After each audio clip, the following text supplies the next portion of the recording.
নমস্কাৰ ছাত্ৰ ছাত্ৰীসকল, আজি তোমালোকৰ মাজত লৈ আহিছোঁ ক্লাছ 3 জাতীয় বিদ্যালয়ৰ নতুন বিজ্ঞানৰ অধ্যায় 12 জীৱৰ বংশবৃদ্ধি। আজি আমি এই অধ্যায়টিৰ প্ৰশ্ন উত্তৰসমূহ তোমালোকৰ মাজত আলোচনা কৰিম। হ'ব, গতিকে যিসকলে ভিডিঅ'টি চাই আছা, ভিডিঅ'টি তোমালোকে শেষলৈকে চাই যাবা। লগতে তোমালোকে প্ৰশ্ন উত্তৰসমূহ বহীত লিখি ল'বা দেই। চোৱা, প্ৰশ্নাৱলী আৰম্ভ কৰাৰ আগতে যিসকলে এতিয়ালৈকে এই চেনেলটো ছাবস্ক্ৰাইব কৰা নাই, প্লিজ তোমালোকে চেনেলটো ছাবস্ক্ৰাইব কৰি ল'বা। লগতে বন্ধু বান্ধৱীৰ সৈতে ভিডিঅ'সমূহ শ্বেয়াৰ কৰি দিবা। চোৱা, এতিয়া বাৰু প্ৰশ্নাৱলীৰ মাজলৈকে আহিছোঁ।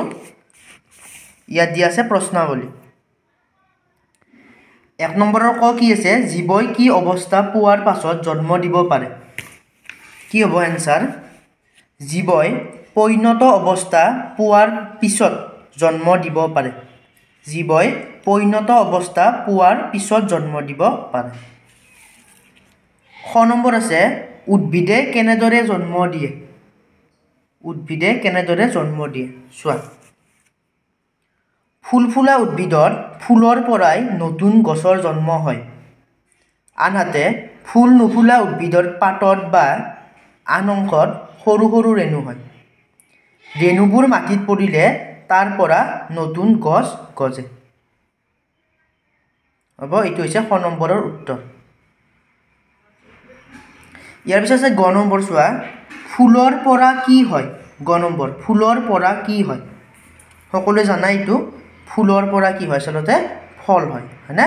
ফুলৰ পৰা ফল হয়। ইয়াৰ পিছত আছে ঘ নম্বৰ। চোৱা, গুটি ক'ত থাকে? গুটি ক'ত থাকে? হয়নে? চোৱা, ইটো গম পোৱা যে ফলৰ ভিতৰত কি থাকে? গুটি থাকে, হয়নে? ফলৰ ভিতৰত কি থাকে? গুটি থাকে। ইয়াৰ পিছত আছে ঙ নম্বৰ। চোৱা, ভ্ৰূণ কি? ঙ নম্বৰ প্ৰশ্ন, ভ্ৰূণ কি? কি হ'ব উত্তৰটো? ঙ নম্বৰ, গুটিৰ ভিতৰত তেনে সৰু গছ এজোপা সোমাই থাকে, ইয়েই ভ্ৰূণ। গুটিৰ ভিতৰত তেনে সৰু গছ এজোপা সোমাই থাকে, ইয়েই ভ্ৰূণ। হ'ল। ইয়াৰ পিছত আহিছে 2 নম্বৰ কুৱেশ্যন। চোৱা, 2 নম্বৰ প্ৰশ্ন কি আছে? যে 2ৰ ক নম্বৰ দিয়া আছে বাঁহ গাজ কাক বোলে? চোৱা, কি হ'ব বাঁহ গাজ কাক বোলে? বাঁহ গছৰ পুলিক বাঁহ গাজ বোলে। বাঁহ গছৰ পুলিক কি বুলি কোৱা হয়? বাঁহ গাজ বুলি কোৱা হয়। হ'ব। ইয়াৰ পিছত আছে খ নম্বৰ। চোৱা, কলম কি? উদাহৰণ দিয়া। হয়নে? কি আছে? কলম কি? উদাহৰণ দিয়া। চোৱা, কি হ'ব? কিছুমান উদ্ভিদৰ ডাল কাটি মাটিত ৰুলে তাৰ পৰাই নতুন গছ হয়। তেনে ডালক কলম বুলি কোৱা হয়। উদাহৰণ গোলাপ, জবা, নেমুটেঙা আদি। হ'ব। কি কৈছে? কিছুমান উদ্ভিদৰ ডাল কাটি মাটিত ৰুলে তাৰ পৰাই নতুন গছ হয়। তেনে ডালক কলম বুলি কোৱা হয়। উদাহৰণ কি হ'ব? গোলাপ, জবা, নেমুটেঙা আদি। হয়নে?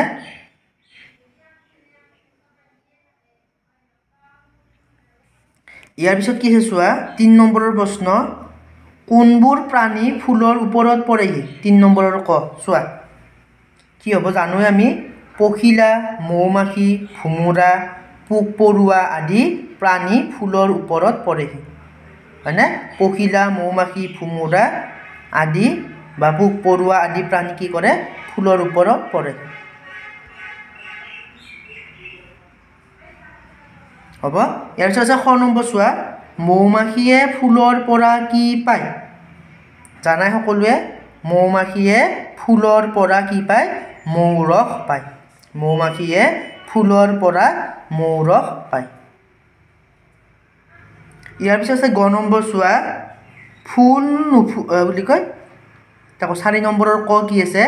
ফুল নুফুলা উদ্ভিদে কেনেদৰে জন্ম দিয়ে? 4 নম্বৰৰ ক। চোৱা,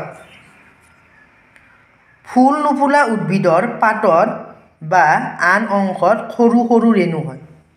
ৰেণুবোৰ মাটিত পৰিলে তাৰ পৰা নতুন গছ গজে। এই ফুল নুফুলা উদ্ভিদৰ পাতত বা আন অংশত কি হয় সৰু সৰু ৰেণু হয় ৰেণুবোৰ মাটিত পৰিলে তাৰ পৰা কি হয় নতুন গছ গজে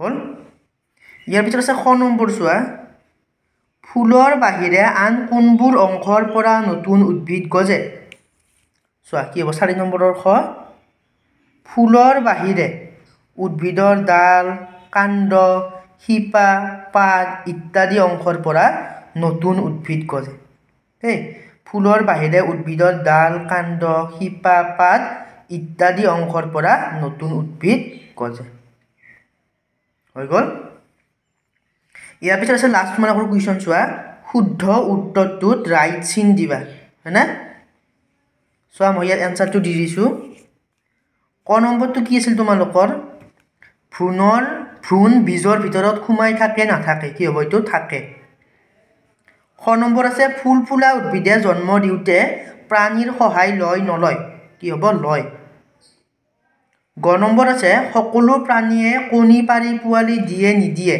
এইটো কি হ'ব নিদিয়ে আৰু ঘ নম্বৰ কি আছে কণী পাৰি জন্ম দিয়া প্ৰাণীবোৰে পোৱালি গাখীৰ খুৱাই নুখুৱাই এইটো কি হ'ব নুখুৱাই হ'ব এইখিনি আছিল তোমালোকৰ এই অধ্যায়টিৰ হয়নে প্ৰশ্ন উত্তৰ মানে অধ্যায় 12 অৰ্থাৎ জীৱৰ বংশবৃদ্ধি এই অধ্যায়টিৰ প্ৰশ্ন উত্তৰ হ'ব